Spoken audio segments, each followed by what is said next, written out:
वक्रतुण्ड महाकाय सूर्यकोटिसमप्रभ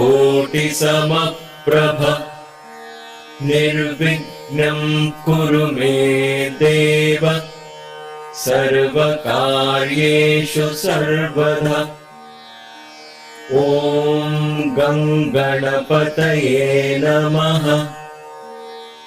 ॐ गं गणपतये नमः। ॐ गं गणपतये नमः। ॐ साईश्वराय विद्महे सत्यदेवाय धीमहि तन्नः सर्वः प्रचोदयात्।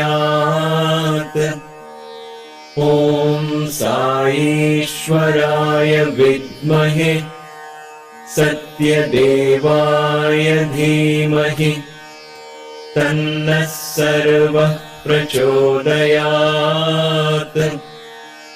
ॐ साईश्वराय विद्महे सत्यदेवाय धीमहि तन्नः सर्वः प्रचोदयात्।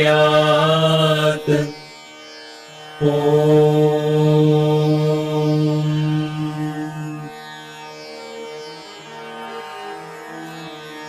या देवी सर्वभूतेषु जातिरूपेण संस्थिता नमस्तस्यै नमस्तस्यै नमस्तस्यै नमो नमः। या देवी सर्वभूतेषु जातिरूपेण संस्थिता नमस्तस्यै नमस्तस्यै नमस्तस्यै नमो नमः। या देवी सर्वभूतेषु जातिरूपेण संस्थिता नमस्तस्यै नमस्तस्यै नमस्तस्यै नमो नमः।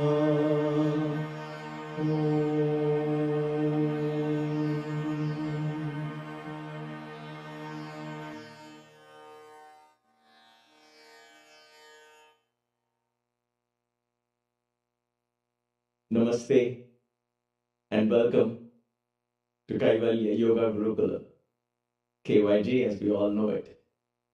Thank you as always for taking the time and gracing the satsang. As always, we are deeply grateful. With great reverence and humility, we now proceed in this course of the study of Sri Chakra as part of the study of the Shri Devi Khadgamala. We are first understanding the Sri Chakra, then we will come back to the Devi Khadgamala as the stotra, as a chant. So there are many steps to this learning. And so we reverentially come to the next phase of the study, and that is the fifth avarana, or the fifth gate, if you will. Now, the study of Sri Chakra is not a study like any other study. I want you all to pay attention to this before we proceed into this and just complete one after the avarana after the other. Each avarana is a journey into yourself, into the understanding of the intricacies of the play of energies and the orchestration of these divine energies that bring forth what we call life, that bring forth what we call circumstances around us, that bring forth brings forth relationships, children or wealth or illness or disease. It's all part of the orchestration. We can't say there's some things I don't want and there's some things I want. That is somehow not part of the scheme of creation, if you will. Every beautiful rose has thorns under them. We have to look at the rose, be careful when we pluck the rose, enjoy the rose. But then we also are aware of the thorny bush that somehow seems to protect it, or that comes with the package, as it were. And therefore, this journey into the Sri Chakra is actually a journey into yourself. Why do I keep reminding myself and yourselves with this? Is because this is not simply just another study. This is a study we are merely opening the doors to. You could take a whole year for each of these avaranas and spend 10 years in learning the Sri Devi Khadgamala alone, with the Sri Chakra alone. And that journey in itself will be very, very, very fulfilling. Or you can do that and so many other practices along with it.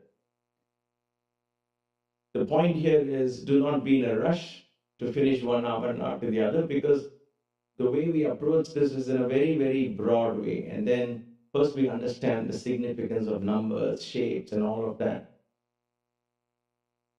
And then we come back to understanding the traditions of Sri Vidya, and also there are so many layers of this learning, and we're not even touching upon the more intricate layers. But it's not necessary for you to open a book or have a teacher teach you every single layer. That knowledge will come to you by itself, and understanding will come to you by itself. Teachers will be guided to you by the divine. That orchestration, just as it is orchestrated within our body's life and all of that I just mentioned, the spiritual journey will also be orchestrated by the divine energy. So, in today's class, we will touch upon the fifth avarana, and we will see how it goes. I didn't have too much time to make more slides, so whatever time I had since I came last night, where I had a red eye after a retreat, weekend retreat, so I just landed this afternoon.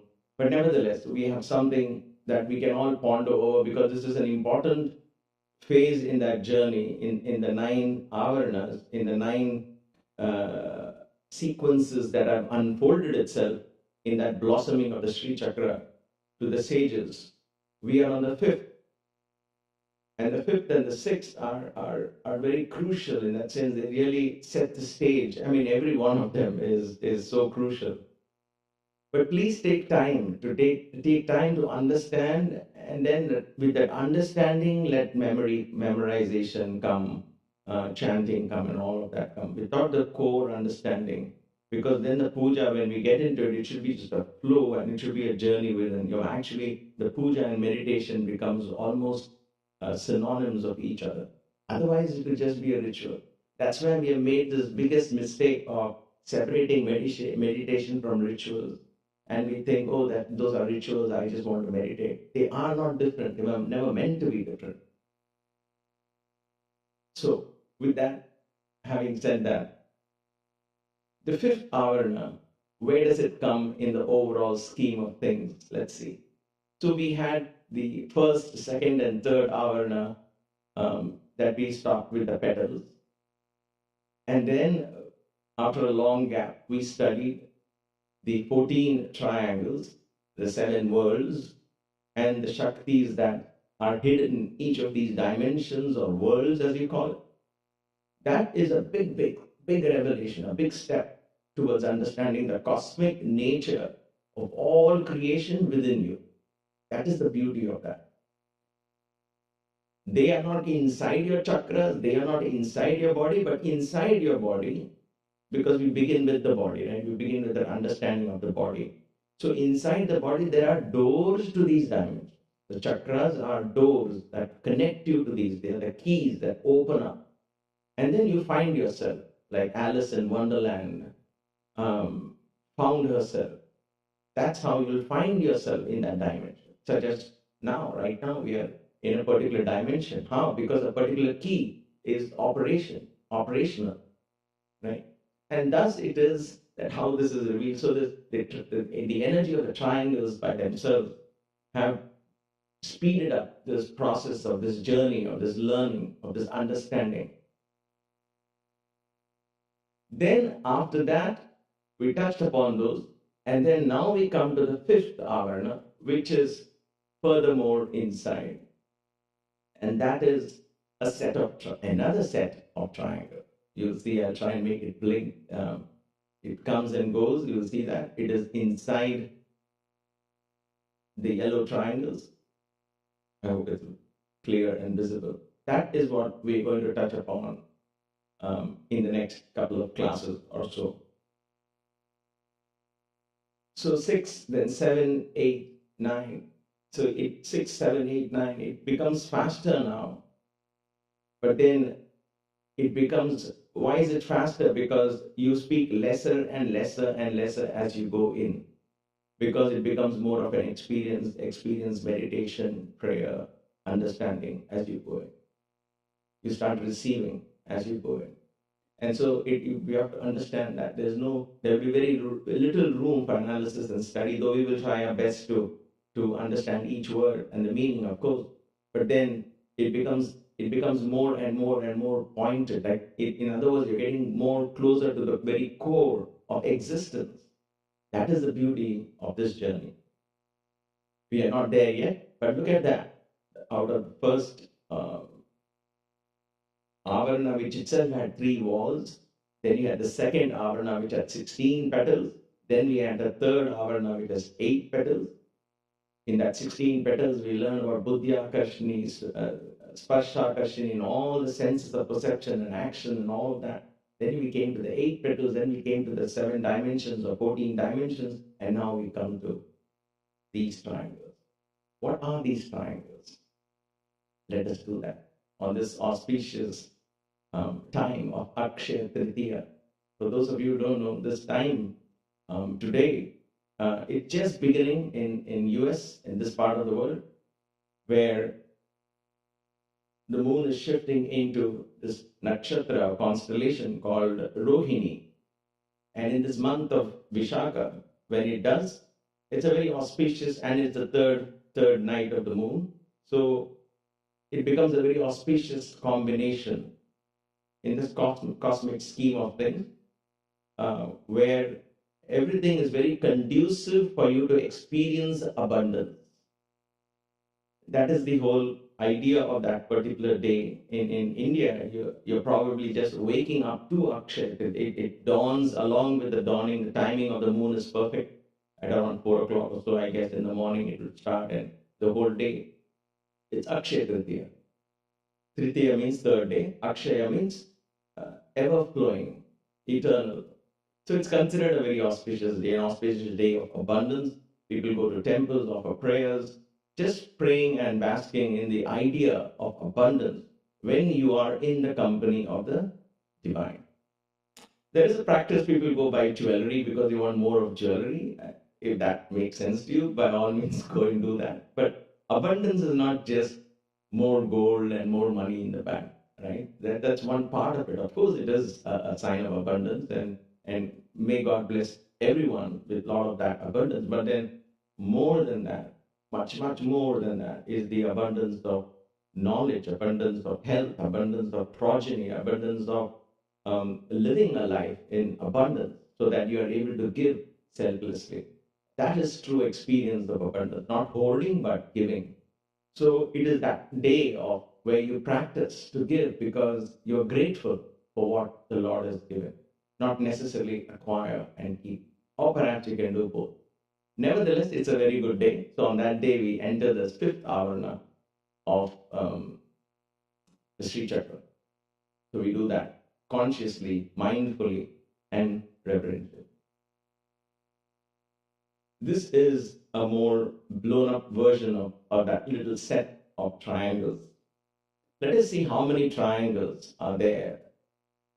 And I want to bring you to attention to the number of triangles that we are going to come across in the fifth and the sixth avarana. The reason why I bring this up one by one is mentally we are going around because it is a chakra. We got to always remember it is in motion, it is not a steady. Because it is the easiest thing for me to put all these numbers and bring it up in one slide. But the reason why I'm doing it around is for us to mentally go around. Always remember that is why even in the ritual we'll be doing it one at a time, going around, round, round, round. At the end of the ritual, the mind is circulating round and round. To understand and experience that this is a dynamic energy, not a static point. We have taken a snapshot, like I said earlier, to study it, but it is a constant energy, constantly in motion. There's nothing fixed about it. All right. So, as you notice, the number is the magic number 10. 10 triangles is what is used in this particular avarana. One of the things that struck me most as I had studied this earlier, and I'm still, of course, studying it, when I would spend at least a year or two in each avarana, just let it be. I just stay there. I will read other books and do other things, but I just stick to one and then go through the names again and again and again, meditate on them, understand them.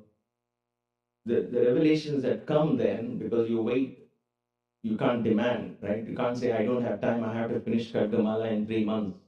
You have to wait, and the divine will reveal. And that kind of revelation makes it very unique. What struck me most in those times of revelation are not only the shapes and the sizes, but the importance given to the numbers. Then I would stare at number 10, and I said, why number 10? Of course, I didn't have slides like these, but I would just write it on a piece of paper in Sanskrit and write number 10, as was given to us in Sanskrit. Even before Sanskrit, there was another, it was written in a different manner before the Devanagari script came. Okay, Brahma, Lili, and so on. There are various ways numbers were written, but the number 10 had a unique, almost like an alpha sign to it in the olden days. But we don't want to go into those kind of technicalities and kind of go out of the scope. Tonight, I just want to share with you and open your mind so that you can also contemplate and meditate on this number 10.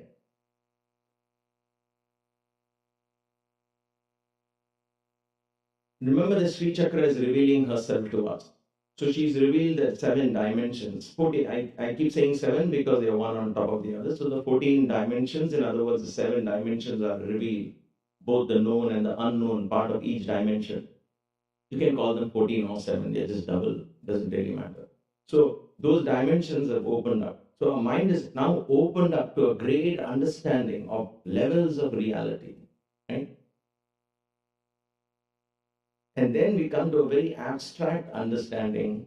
So number 10 is presented to us. Another thing comes up, but this is the number 10. So let us just therefore take time to know what is this number 10, right? If you look at the number, you see there are obviously 2 digits there, as we know it now. One is 0, and the other is number 1. They both are presented to us together. This is the first time because 0, 1, 2, 3, 4, 5, 6, 7, 8, 9 are all single digits, as we call it, right? In most of the languages, I think, I know for sure in English, as we say it, in Sanskrit, we all write it as 1. There's only one letter or alphabet or digit that you represent, numbers 0 to 9. Then comes 10. 10 comes, a pair comes there. Rather than going to the mathematics of it, I want you to look at it and study the body language of the 0 and the one together, which is what makes it, and why that is revealed in the Sri Chakra. Because Sri Chakra could have gone back to 4, 14, 24, this, that. It comes back to 10 and reveals you 10 at this point. Very beautifully, a 10 is revealed at this point. Previously also we had 10 right in the beginning, but that was in a different manner. In triangles, it is pointing to an energy that opens up. So we come back to this number 10 here, and it repeats 2 times. What is 0 in this? Let us take them one by one first. What does 0 represent generally? In Sanskrit, we call it shunyam. Shunyam means nothing, right? 0.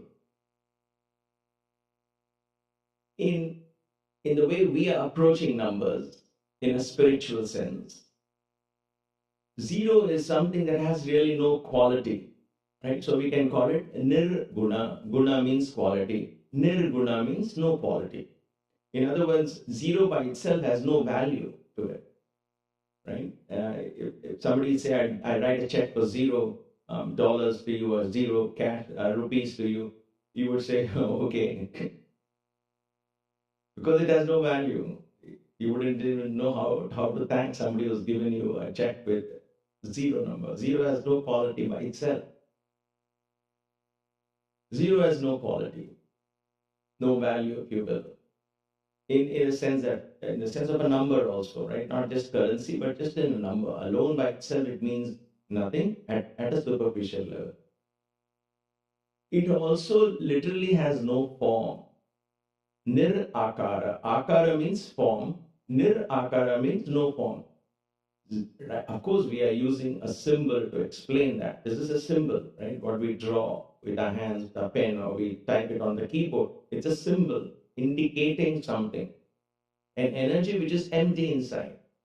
So it has really no form. If everything is not there, we say 0.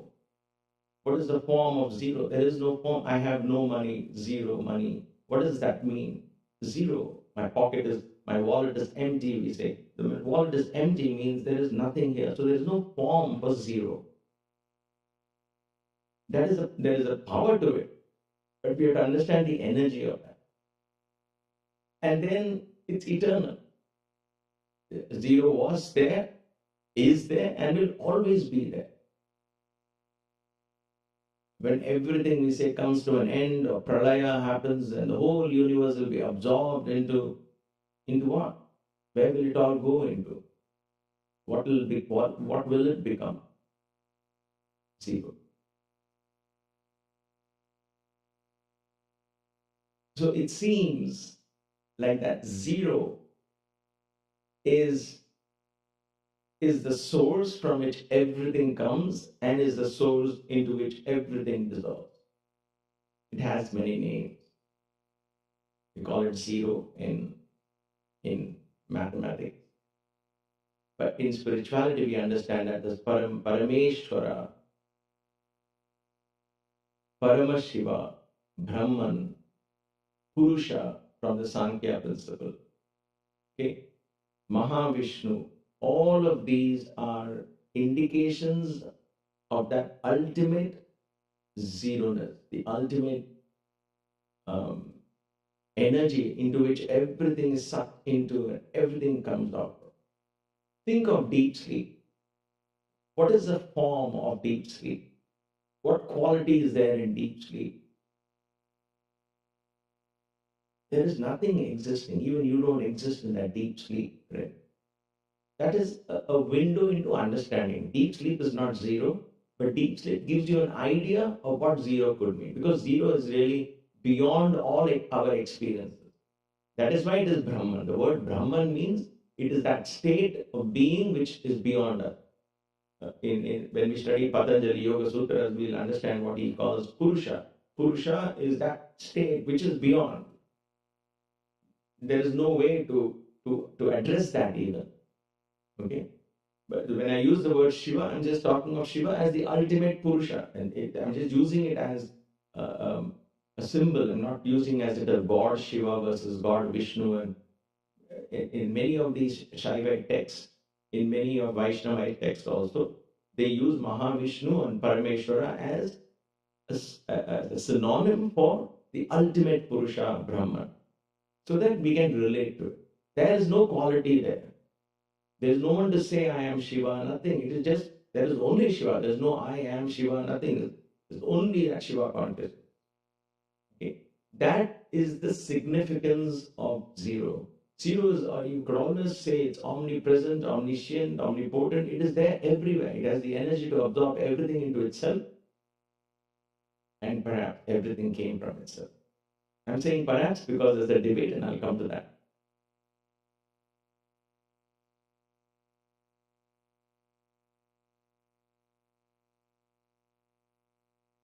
Okay. I'm just trying to increase the volume. I'm being told volume is less. All right. So I hope this helps. I'll also try and raise my voice a little. So zero is that source of great energy, and yet there seems to be nothing in zero. So from nothing comes everything. Everything goes back into being nothing. Zero represents that. Zero was in existence even before Aryabhatta and all brought it, but Aryabhatta brought it into an integer level. He brought it as an integer, the concept of zero, because when we talk of Ramayana, and all of that existed long ago. They talked of the 10-headed Ravana and so on. So number 10 was already there. The idea of zero already existed, but it was brought into mathematical equations, Aryabhatta and others. And so those kind of discussions, we leave it out. So that is the power of zero. Then, just to give a broad idea, then comes the other one, the power of number one. What does one represent?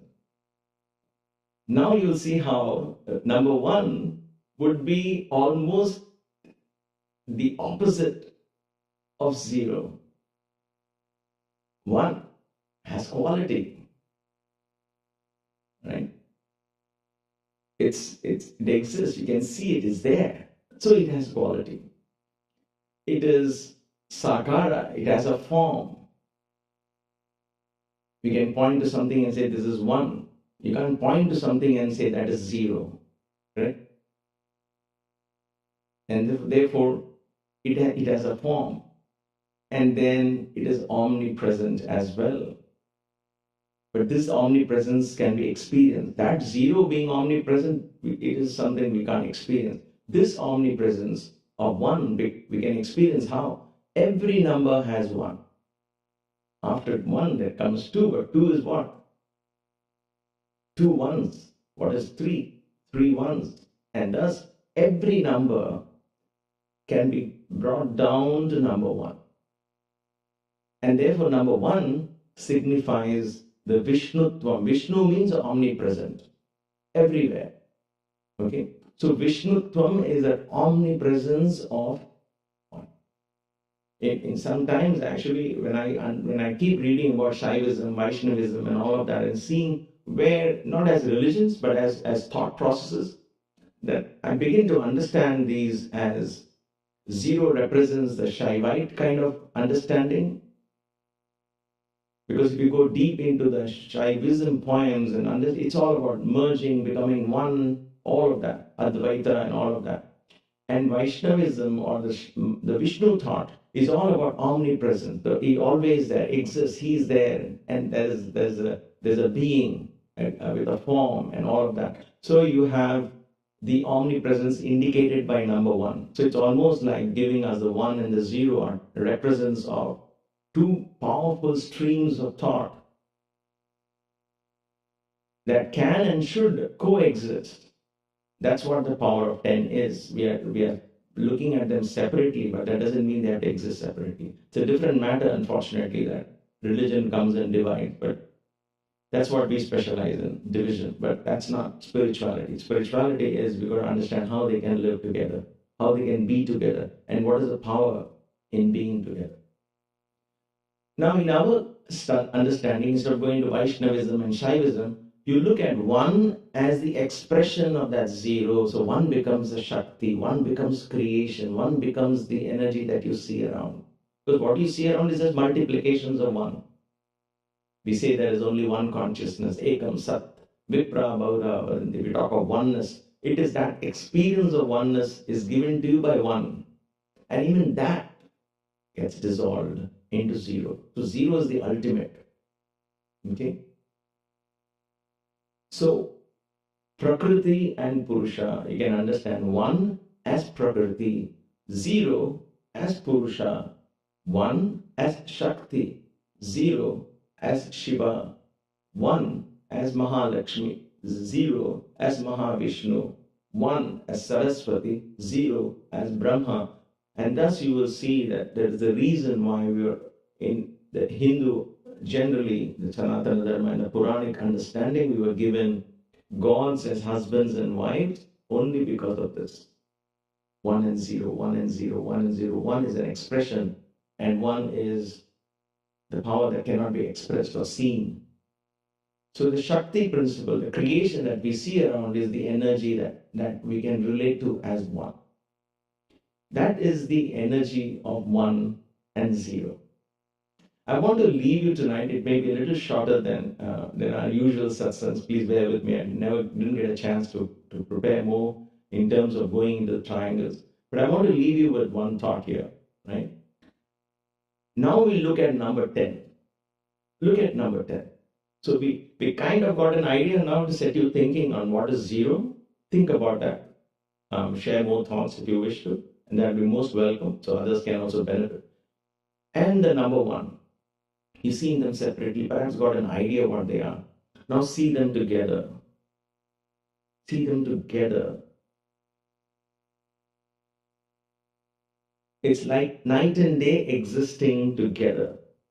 It's like the different lokas that we understood as existing together.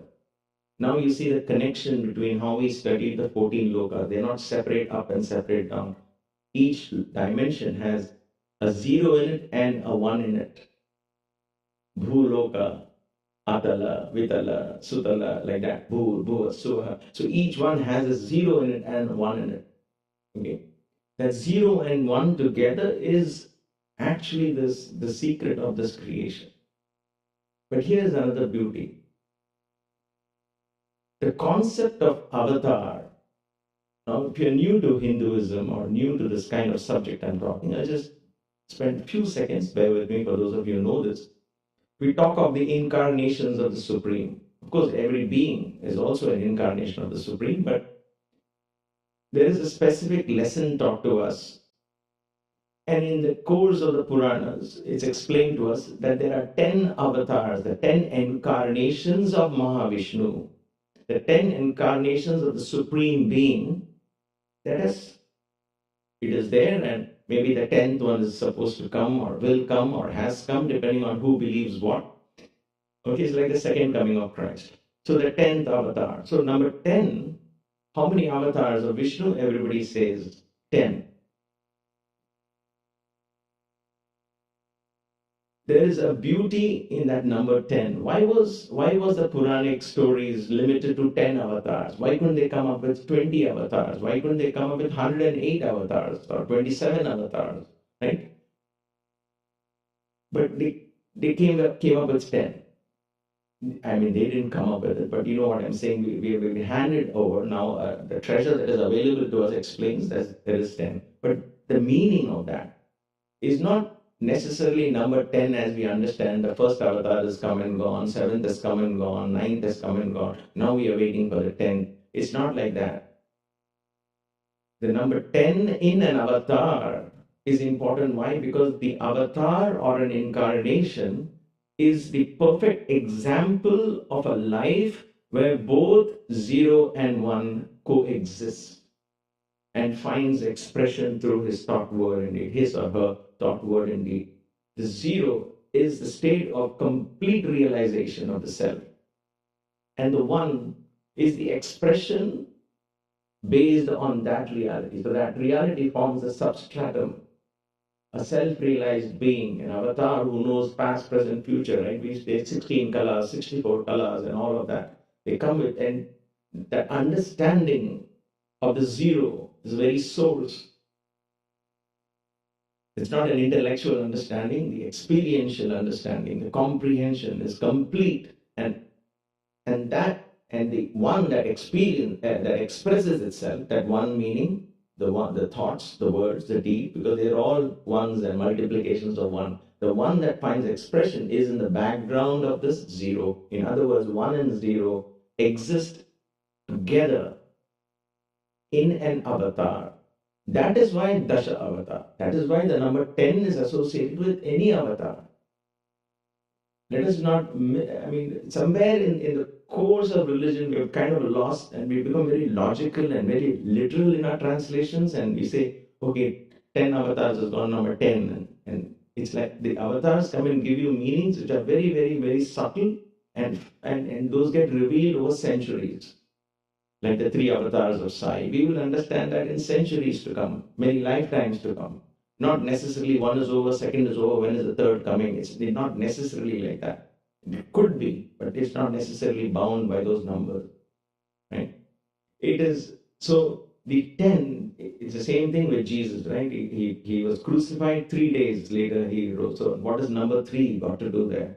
That is how we got to approach. How? Because at the time when these were written, there was a very different way that we, as a generation, as humankind, as rishis and sages, we looked at these from a very different perspective.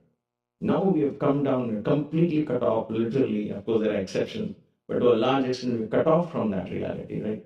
Numbers mean to us in terms of how many people or how much money and things like that. We don't go anywhere beyond that. So look at number 10 as an expression of an avatar. Number 10 means incarnation. Number 10 means avatar. Therefore, Dasha Avatar. Therefore, Dasha Avatar. It is not necessarily 10 avatars, because every one of us is an avatar. So every one of us has the potential to become 10. In other words, live a life of enlightenment. And therefore I might repeat myself in many satsangs, but enlightenment is not afterlife. Enlightenment, say I want liberation and things like that, people somehow feel I'm just going to live like this, simply I'm wishing for it and somehow it's going to fall in my lap when I die. Unfortunately, it's not like that. The enlightenment comes when you're alive, you begin to understand, wow, this is who I was, this is who I am. And there is the real me has no death, no birth, it's eternal. And that understanding begins to reflect itself through the ones that you do, through the one thought, through the one word, through the one deed, and thus it multiplies. And that combination of the wisdom and the application of that wisdom, in other words, enlightened lifestyle, is what makes you an avatar. So every one of us has a potential to be an avatar. And that's why it is Dasha Avatar. Dasha becomes avatar. So think of Shiva and Shakti, the dance of Shiva and Shakti. Shiva is meditating and Shiva is dancing. Now, if you explain that to somebody layman, they'll say, this is crazy. How? But that's how it is. There is a 0 and there is a 1. Together they become 10. And that understanding of the 10 gives you an awareness that you can be static and dynamic at the same time. You could be enlightened and yet you could be a mother. You could be enlightened and yet be a father. You could be an enlightened and yet be a sportsman. You could be enlightened into whatever it is. That is the beauty I saw with my beloved Guru, Bhagavan Sri Sathya Sai Baba. There was a part of him that seemed to be that completely engulfed in 0. But then the ones that came out with him were so simple in personal conversations, very simple conversations, effortlessly. And at the same time, there were these massive ones that came out, in other words, selflessly, in terms of free education, free hospitals, and so on. Right? That comes from a true avatar. Those are the signs of the avatar, not scholarliness necessarily, because there could be only ones. There could be no 0 behind it. So think of that. Rather than think about others, think of yourself. How can I keep awakening to the zero within me, and that awakening of the zero to this idea of zero within me also find expression as one. So Shiva and Shakti, Shiva is both zero, he's lost in meditation, that's why he's a symbol of meditation, he's the zero. And then he expresses himself as one. And that one we understand as Shakti, and that one we worship in the Sri Chakra. The one in that one is what we are trying to understand. And the ultimate Bindu is where it becomes 10 again. Now, where was the debate that I mentioned earlier?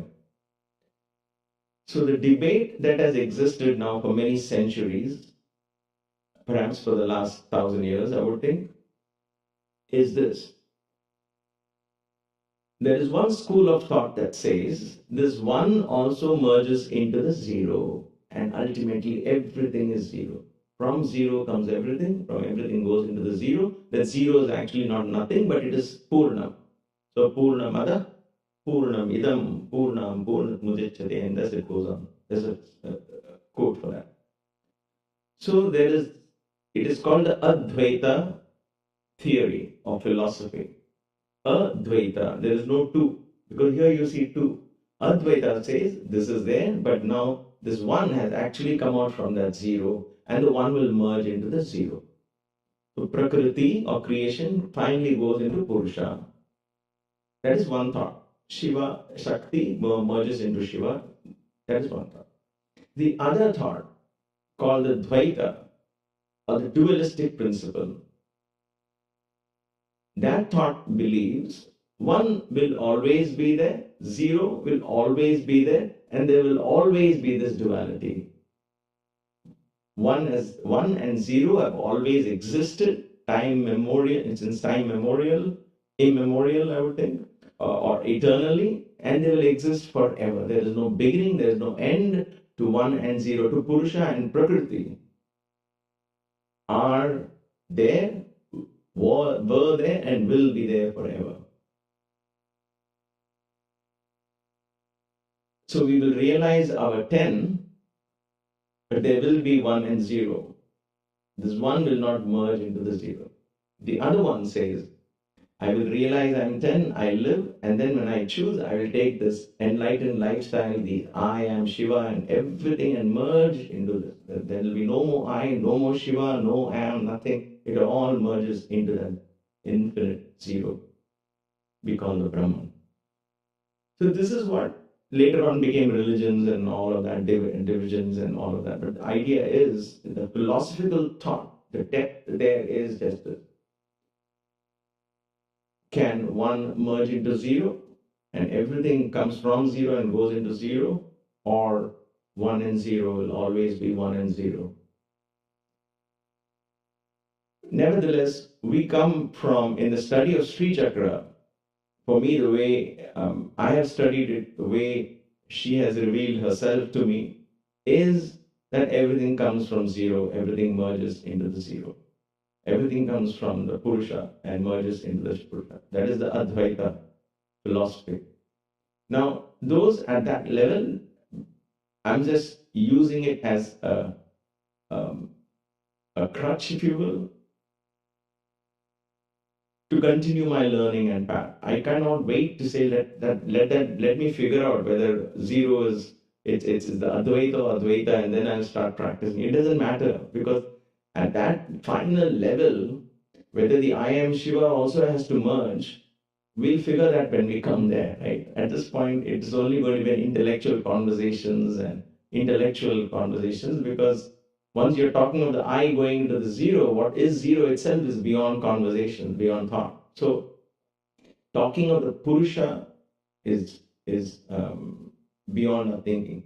So when we talk, that's why I said when we go towards the Bindu, the get closer and closer to the Bindu represents the oneness of this 1 and 0. Right? And so in that level, I like to believe everything just merges into the ultimate Shiva principle. That's why even we have kept the Shiva Lingam right in the center, just so that I can see the Shiva Lingam every time in the center, and know that it is the state of union of this one and zero, of Shiva and Shakti. They're not separate. That is not just only Shakti, but she is now united with Shiva, Mahakameshwari. That's why the ultimate desire, the ultimate karma, the ultimate glorification of that energy is oneness with its source. That final merging, right? I like the concept of merging. It makes sense to me. It speaks to me in my heart and soul. So I can't think outside that. And therefore, this number 10. The next two avaranas are going to be almost the gifts that these energies give when you understand the secret and live this life of number 10. Because understanding is one thing, but when you just simply understand, don't live it, it makes no sense. So the next two avaranas, the fifth and the sixth, these 10 triangles that are coming out from there, once we understand the secret of 10, then all of these siddhi and all of this glorious energies is just pours through us, comes to us. So it's a kind of a celebration, but then there is also this deep understanding and a demand that we begin to live the life of 10. The life of 10. In other words, the life of an avatar. Dasha avatar. So let us all contemplate on Dasha, meaning avatar, not necessarily 10, and therefore how can I be the Dasha avatar? So meaning the 10th avatar means you and I can be that 10 avatar. Every individual, every soul has that energy to be the 10th avatar. Not necessarily in sequential number, but the understanding of that 10 manifests in its fullest glory. So let us meditate on this divine revelation. See if it makes sense to you. I'm offering it to you for your learning and understanding. And then when we study the 10 triangles, then it's only an understanding of what this Shakti means, and all these Shaktis come to us, glorifying our lives, enriching that life, making that one richer. One multiplies into 10, 100, 1,000, 10,000, and so on. That's the beauty of that Sri Chakra. Let us, as always, end this satsang with a very short Om Sri Mate Namah offering with gratitude and graciousness.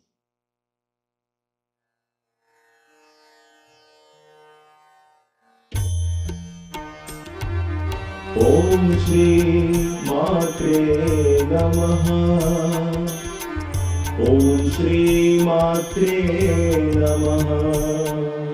Om Shri Mate Namaha. Om Shri Mate Namaha. Om Shri Mate Namaha. Om Shri Mate Namaha. Om Shri Mate Namaha. Om Shri Mate Namaha. Om Shri Mate Namaha.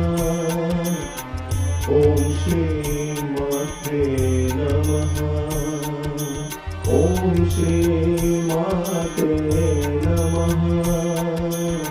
Om Shri Mate Namaha.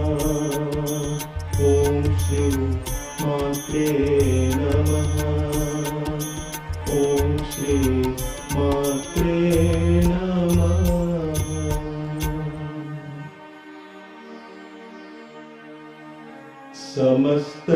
Samastalokaha Sukhino Bhavantu.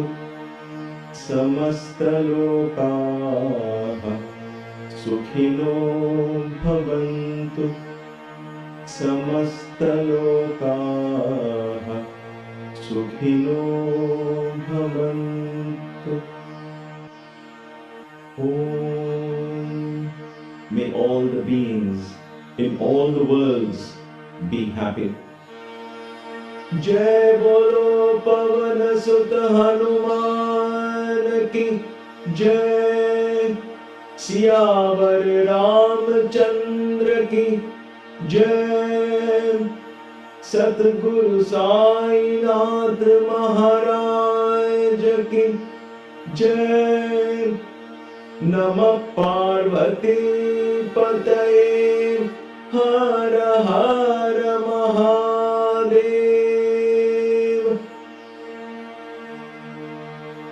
Om Shanti Shanti Shanti.